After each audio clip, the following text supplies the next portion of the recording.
اسلام میں، مذہب اسلام میں ورک آؤٹ کرنے اور فٹنس رہنے کی، ورزش کرنے کی، صحت مند رہنے کی کتنی اہمیت ہے۔ اللہ جل جلالہ ایمان والوں نے شریعت میں جتنے بھی احکامات رکھے ہیں، بنیادی احکامات میں کون کون سے احکامات ہیں؟ نماز، ایمان، نماز، روزہ، زکوٰۃ اور حج۔ ان احکامات پر آپ غور کیجیے، یہ احکامات کا تعلق جہاں ایمان سے ہے، کیونکہ ایمان نہیں تو نماز کوئی فائدہ مند نہیں، ایمان نہیں ہے تو روزہ رکھنے کا کوئی فائدہ ہی نہیں، ایمان نہیں ہے تو زکوٰۃ کا کوئی سوال ہی نہیں، ایمان نہیں ہے تو حج کرنے کا کوئی سوال ہی نہیں بنتا۔ تو جہاں ایمان سے تعلق ہے ان تمام احکامات کا، اسی طرح ان تمام احکامات کا تعلق صحت سے بھی ہے، ان تمام احکامات کا تعلق طاقت اور قوت سے بھی ہے۔ اللہ جل جلالہ عمل والہ نے نماز کو حکم دیا، نماز کہ یہ عظیم عبادت کوئی کمزور آدمی کر سکتا ہے؟ جس طرح اللہ چاہتا ہے، جو اللہ کی منشا ہے، اس منشا کے مطابق کوئی ضعیف اور کمزور آدمی کر سکتا ہے؟ اللہ تعالیٰ نے نماز میں قیام کا حکم دیا، اللہ تعالیٰ نے نماز میں رکوع کا حکم دیا، اللہ تعالیٰ نے نماز میں سجدوں کا حکم دیا۔ یہ کمزور آدمی نہیں کر سکتا۔ اگر کسی کو ہارٹ کا پرابلم ہو، اگر کسی کو شوگر زیادہ ہو، اگر کسی کو بی پی کا مرض ہو، بہت ساری بیماریاں اس سے منسلک ہیں اور وہ بیماریوں میں گھرا ہوا ہے، تو کیا ایسا بیمار شخص اللہ کے اس بتائے ہوئے عمل، کیونکہ افضل نماز تو یہی احکامات ہے، اگر آپ کھڑے نہیں ہو سکتے تو بیٹھ کر پڑھنا ہے، افضل چیز تو کھڑے ہو کر ہی پڑھنا ہے، تو یہ بیمار آدمی نہیں کر سکتا۔ تو اللہ خود یہ چاہتا ہے کہ میرے بندے صحت مند رہے، میرے بندے طاقتور اور بہادر رہے۔ اللہ پسند کرتا ہے طاقتور کو، اللہ پسند کرتا ہے بہادر مسلمان کو، اللہ کا پسند کرتا ہے چست اور چالاک اور ہوشیار چوکنا کو، سست مسلمان کو اللہ نہیں پسند کرتا۔ کمزور مسلمان کے اللہ کے نزدیک پسندیدہ نہیں ہے، کیونکہ کمزور وہ اللہ کی منشا پورا نہیں کر سکتا جو اللہ چاہتا ہے، جو اللہ کی منشا ہے۔ تو نماز جیسے عظیم عبادت اللہ کے منشا کے مطابق نہیں کر سکے گا، کمزور ہے تو کرسی پر بیٹھ کر نماز پڑھے گا، وہ کھڑے ہو کر نماز پڑھنے کی طاقت اس کے اندر نہیں۔ کمزور ہے تو وہ سجدہ نہیں کر سکتا، کیونکہ پیٹ باہر نکلا ہوا ہے تو سجدہ کرنا اس کے لیے مشکل۔ کمزور ہے رکوع نہیں کر سکتا، کیونکہ اس کے لیے اپنی کمر جھکانی پڑتی ہے، اس پر برڈن کا کام ہے، وہ نہیں کر سکتا۔ تو اللہ کا تقرب، کیونکہ سجدے میں جانے میں جتنا ہے وہ اتنا آپ کرسی پر بیٹھنے پر نہیں ہے۔ تو اللہ یہ چاہتا ہے کہ میرا بندہ طاقتور رہ کر میری عبادت کو کرے۔ طاقتور بندہ جس طرح اللہ کے عین منشا کو پورا کر سکتا ہے، وہ کمزور نہیں کر سکتا۔ روزہ دیکھ لیجیے، روزہ کون رکھے گا؟ طاقتور مسلمان ہی رکھ سکے گا نا، کمزوروں کے لیے تو رعایت ہے، کنسیشن ہے۔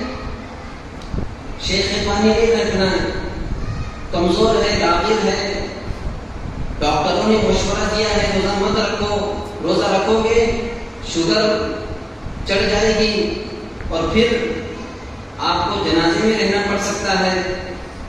تجھے اندیشہ اگر ڈاکٹر نے دیا ہے تو اللہ کی وہ عظیم عبادت جو سال میں ایک مرتبہ آتی ہے رمضان میں، اتنی بابرکت مقدس مہینہ اور ایام میں، اس عبادت کرنے سے بھی وہ محروم. اسی طرح کیونکہ روزہ رکھنا کوئی معمولی کام نہیں، رات میں اٹھو، سحری کرو اور پھر دن بھر بھوکا رہو، پانی پیاس لگی تو پانی نہیں پی سکتے، کھانے کو دل چاہا تو کھا نہیں سکتے، کچھ بھی نہیں کر سکتے، کھانا بھی نہیں، پینا بھی نہیں. یہ تمام عبادت مضبوط آدمی کر سکتا ہے، نوجوان کر سکتا ہے. اسی طرح زکوٰۃ کو دیکھ لیجیے، زکوٰۃ کون کرے گا؟ کمزور ادا نہیں کر سکتا، کیونکہ اگر طاقتور اور بہادر مضبوط مسلمان ہے تو وہ کما سکے گا نا، وہ دولت اکٹھا کر سکے گا، وہ پیسے جمع کر سکے گا. پیسے جب جمع ہوں گے تب جا کر زکوٰۃ واجب ہے، پیسے جب بینک بیلنس ہوگا تب جا کر زکوٰۃ واجب ہے. سننے کی خاص مقدار، گولڈ کی خاص مقدار اگر جمع ہوگی تب جا کر زکوٰۃ واجب ہے. اب یہ کمزور آدمی ہے، ہٹا کٹا نہیں ہے، لاغر ہے، ضعیف ہے، وہ مارکیٹ میں ایک گھنٹہ کھڑ نہیں سکتا، بیٹھ نہیں سکتا ایک جگہ، بہت مجبور ہے، بیکس ہے، کیا کمائے گا؟ کما نہیں سکتا تو پیسے جمع نہیں ہو سکتے، پیسے جمع نہیں ہو سکتے تو زکوٰۃ واجب نہیں ہو سکتی.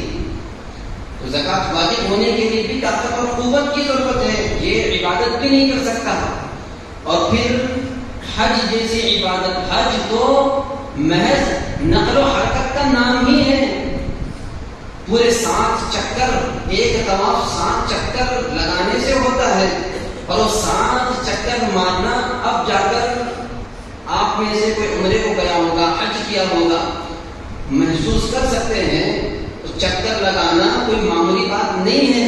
اس کے لیے بھی فٹنس کی ضرورت ہے، اس کے لیے بھی صحت مندی کی ضرورت ہے.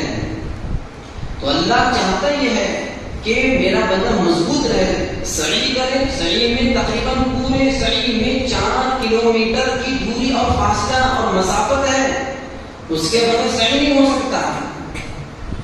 صرف چلنا دوڑنا، مینا کو گئے، مزدلفہ کو گئے، محض ہلچل میں جو ہے یہ عبادت ہے. کمزور آدمی کر سکے گا؟ نہیں کر سکے گا. تو اللہ یہ چاہتا ہے کہ میرا بندہ مضبوط رہے، اور اللہ نے عبادت بھی، شریعت کی بنیادی احکامات بھی بندوں پر ایسے سونپ دیے ہیں کہ وہ احکامات بھی انسان اگر کمپلسری پوری زندگی میں کرنے لگے ہو تو بندہ اس عبادت کی بنیاد پر بھی صحت مند رہ سکتا ہے، طاقتور اور بہادر رہ سکتا ہے، اس کے اندر کمزوری نہیں آ سکتی.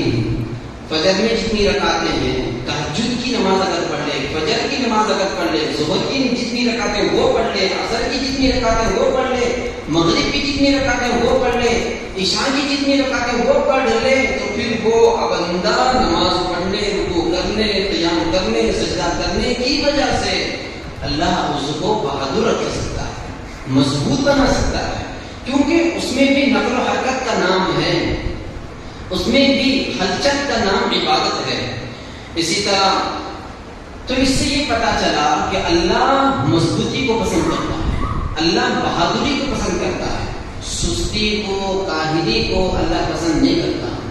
سست مسلمان، کاہل مسلمان اللہ کو پسند نہیں ہے، اور اس کی قباحت اللہ تبارک و تعالیٰ نے قرآن مجید میں فرمایا. ایک جگہ اللہ تعالیٰ نے ارشاد فرمایا ہے وَإِذَا قَامُوا إِلَى الصَّلَاةِ قَامُوا كُسَالَىٰ. منافقین کی، فاجر اور فاسق کی علامات کو اللہ تعالیٰ نے ذکر کیا ہے قرآن مجید میں. منافقین جب نماز ادا کرتے ہیں بالکل سستی کے ساتھ، کاہلی کے ساتھ نماز ادا کرتے ہیں. فاسق اور فاجر اس سے یہ معلوم ہوا جو اندرونی طور پر فاسق ہیں، اندرونی طور پر فاجر ہیں، اندرونی طور پر منافق ہیں، ان کا نفاق، ان کا فجور اور ان کا فسق ظاہر ہوتا ہے نماز کی کیفیت میں۔ اگر اندرونی طور پر سچا مسلمان ہے تو نماز میں سستی نہیں کرے گا،